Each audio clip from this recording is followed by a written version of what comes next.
Assalamualaikum warahmatullahi wabarakatuh. Segala puji bagi Allah Subhanahu wa Ta'ala yang telah melimpahkan rahmat dan hidayahnya kepada kita semua. Sholawat serta salam semoga tercurah kepada Nabi Muhammad SAW, teladan agung dalam setiap ucapan dan perilaku. Perkenalkan, saya Siti Hibatir Rohmah dengan NIM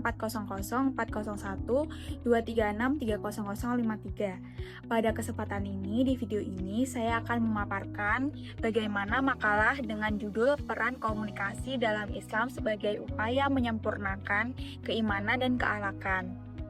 Tema ini diangkat karena dalam kehidupan modern, komunikasi tidak hanya menjadi sarana interaksi sosial, tetapi juga mencerminkan kualitas iman dan akhlak seseorang. Komunikasi merupakan bagian penting dari kehidupan manusia, dan dalam pandangan Islam, ia memiliki makna yang jauh lebih mendalam. Komunikasi bukan sekedar pertukaran pesan, melainkan bagian dari ibadah yang menghubungkan manusia dengan Allah Subhanahu wa Ta'ala dan dengan sesama. Sebagaimana firman Allah Subhanahu wa Ta'ala dalam Al-Qur'an surat Al-Ahzab ayat 70-71. Dalam artinya, wahai orang-orang yang beriman, bertakwalah kepada Allah Subhanahu wa Ta'ala dan ucapkanlah perkataan yang benar. Niscaya Allah memperbaiki amalan-amalanmu dan mengampuni semua dosa-dosamu. Ayat ini menegaskan bahwa ucapan yang benar dan jujur adalah cerminan dari keimanan seseorang. Namun, di era digital saat ini, tantangan komunikasi semakin besar. Banyak orang yang mudah menyebarkan ujaran kebencian, hoax, dan fitnah tanpa memikirkan dampaknya. Oleh karena itu, penting bagi kita untuk kembali menerapkan nilai-nilai komunikasi Islami agar setiap kata yang terucap menjadi bentuk ibadah dan penguat iman. Dalam Islam, komunikasi dikenal melalui istilah tabligh, dakwah, dan qaul yang berarti menyampaikan kebenaran dan kebaikan.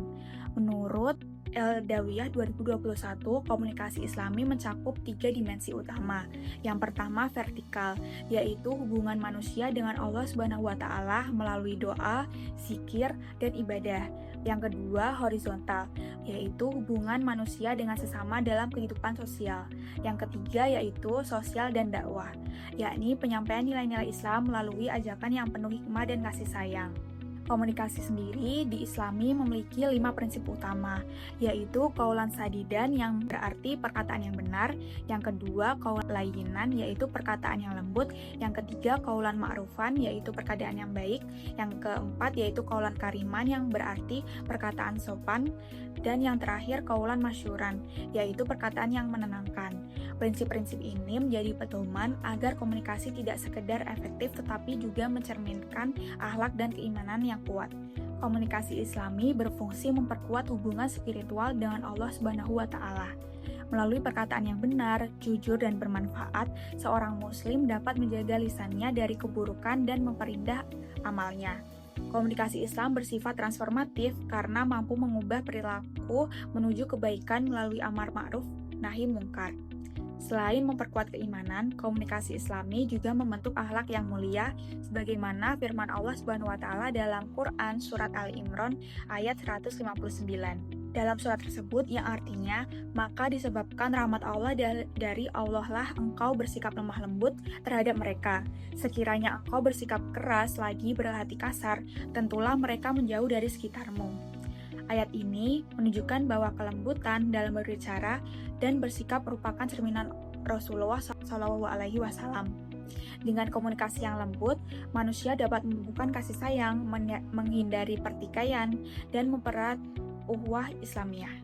Di era digital, penerapan komunikasi Islami menghadapi banyak tantangan. Kemajuan teknologi dapat menjadi peluang sekaligus ancaman moral bagi umat Islam. Maka diperlukan literasi komunikasi Islami, yaitu kemampuan untuk menggunakan media dengan tanggung jawab, menyaring informasi, serta menyebarkan pesan yang mendidik dan menyejukkan. Dengan prinsip kejujuran, amanah, dan kasih sayang, komunikasi digital dapat menjadi sarana dakwah yang memperkuat iman dan moral masyarakat. Melalui komunikasi Islami, kita dapat menciptakan kehidupan sosial yang harmonis serta memperdalam kesadaran spiritual sebagai bentuk pengabdian kepada Allah Subhanahu wa Ta'ala. Nah, sebagai penutup, dapat disimpulkan bahwa komunikasi Islami adalah cermin dari keimanan dan akhlak seorang muslim. Setiap ucapan yang jujur, lembut, dan bermanfaat bukan hanya mempererat hubungan sosial, tetapi juga menjadi amal ibadah dari sisi Allah Subhanahu wa Ta'ala. Mari kita jadikan lisan sebagai sarana kebaikan, bukan keburukan. Karena dari tutur kata kita yang benar, lahirlah keimanan yang sempurna dan akhlak yang mulia. Wassalamualaikum warahmatullahi wabarakatuh. Terima kasih sudah menonton.